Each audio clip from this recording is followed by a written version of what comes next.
నమస్కారం అన్న రైతులందరికీ. అన్న ఈరోజు వచ్చేసి నేను ఈ అన్నదాత సుఖీభవ యొక్క అమౌంట్ మీకు పడిందా లేదా దాని గురించి చెప్తానన్నా. అది ఎలా చూసుకోవాలి, ఎలా చెక్ చేసుకోవాలనేది ఈ వీడియోలో నేను చూపిస్తాను. సో ముందు వచ్చేసి జస్ట్ మన స్టేటస్ చెక్ చేసుకోవాలి అంటే కనుక ఈ అన్నదాత సుఖీభవ పిఎం కిసాన్ అనే వెబ్సైట్లోకి వెళ్తే కనుక అక్కడ నో యువర్ స్టేటస్ అని ఉంటుంది అన్నమాట. అందులో మీ ఆధార్ కార్డ్ నెంబరు మీరు టైప్ చేసుకోవాలి.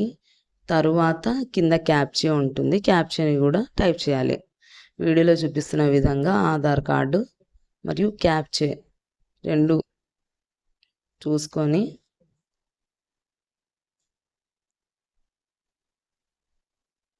అప్పుడు మనకేమొస్తుందంటే అతని యొక్క స్టేటస్ వస్తుంది. ఈయన బిలో నేను ఎక్కించిన అతని పేరుకి బిలో బెనిఫిషియరీ ఈజ్ ఇనెలిజిబుల్, ఎందుకంటే వాళ్ళ ఇంట్లో ఆల్రెడీ వేరే వాళ్ళకి పడుతుంది అన్నట్టు చూపించింది అనమాట. సో ఈ విధంగా మీరైనా చెక్ చేసుకోవచ్చు. సరే, మీరు చెక్ చేసుకున్న తర్వాత కూడా కొన్ని అర్థం కాలేదు మీకు, అలాంటి వాళ్ళు ఏం చేస్తారంటే డబ్బులు పడలేదు, నో డేటా ఫౌండ్ అని వచ్చింది. నో డేటా ఫౌండ్ అని వచ్చింటే కనుక మీ ఆధార్ కార్డుకి పొలానికి లింక్ ఉండదని అర్థము. కాబట్టి మీరు మీ పొలాన్ని ఆధార్ కార్డుతో లింక్ చేయించుకోవాలి. అది ఒకటి. తరువాత వచ్చేసి ఇంకా నో యువర్ స్టేటస్ అనేది నేను చూపిస్తున్నాను చూడండి. వేరే వ్యక్తిది నేను టైప్ చేస్తున్నాను. సో టైప్ అవుతుంది, అదిగోండి. వెంకటాపురం ఈకేవైసీ కంప్లీట్ ఎలిజిబుల్ అని మాత్రమే చూపిస్తుంది మన దాంట్లో. అదే ఇంకా స్పష్టంగా అంటే ఎందుకు ఆయనకి డబ్బులు పడడం లేదు, ఏ కారణం చేత అని చెప్తే మీరేం చేయాలంటే మీరు మీ రైతు సేవా కేంద్రాలకి మీ ఊర్లో అంటే ఆ పొలం ఉన్న ఊర్లో ఉన్న రైతు సేవా కేంద్రంకి వెళ్ళాలండి.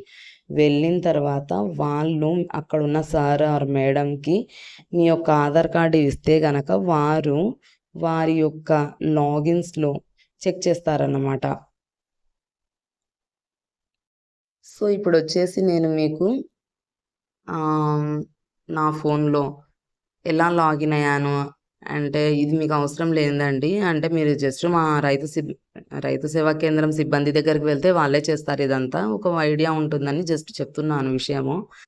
సో ఇట్లా మన వెబ్సైట్లో యూజర్ ఐడి పాస్వర్డ్ రెండు క్లిక్ చేస్తే కనుక ఇక్కడ చూడండి, RSK action, RSK dashboard, status check, raise a grievance, eligible list అంటే దీంట్లో మొత్తం క్లారిటీగా చూపిస్తుందండి.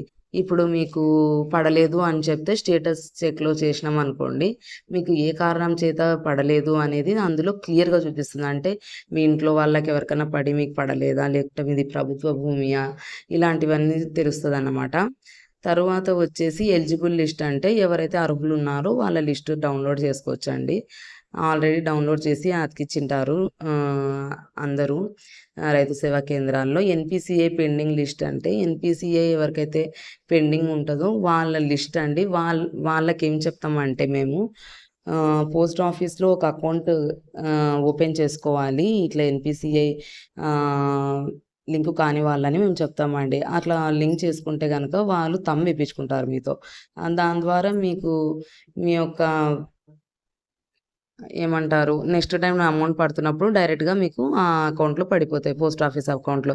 ఎన్పిసిఏ ప్రాబ్లం ఉన్న వాళ్ళు ఖచ్చితంగా పోస్ట్ ఆఫీస్లో మనము మన యొక్క అకౌంట్ని ఓపెన్ చేసుకొని తమ్ వేసుకుంటే కనుక మీకు డబ్బులు పడతాయి. మీరు ఎన్నిసార్లు మీకు ఉన్న బ్యాంకుకి తిరిగినా అది పడవండి. అంటే ప్రాక్టికల్గా చూసినాం కాబట్టి చెప్తున్నాము.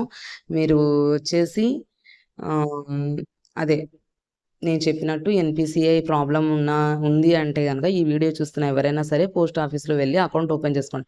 ఒకవేళ అకౌంట్ ఉన్నా వాళ్ళు మీతో తంబేపించుకుంటారు, తంబేపించుకోండి. సో ఈ విధంగా అన్నదాత సుఖీభవాని మనం చెక్ చేసుకోవచ్చండి. మీకు కనుక రైతులకి ఈ యొక్క వీడియో కొంతవరకైనా కూడా ఉపయోగపడింటే కనుక ఖచ్చితంగా ఈ ఛానల్ని సబ్స్క్రైబ్ చేసుకోండి. ఏ విషయమైనా సరే రైతుల పరంగా నేను ఇక్కడ ఈ ఛానల్లో నేను పోస్ట్ చేస్తుంటానన్నా. దయచేసి రైతులందరూ సహకరించి నా యొక్క వీడియోని లైక్ చేయవలసిందిగా కోరుతున్నాను, మరియు షేర్ కూడా చేయవలసిందిగా కోరుతున్నాను. థ్యాంక్ యూ అన్న.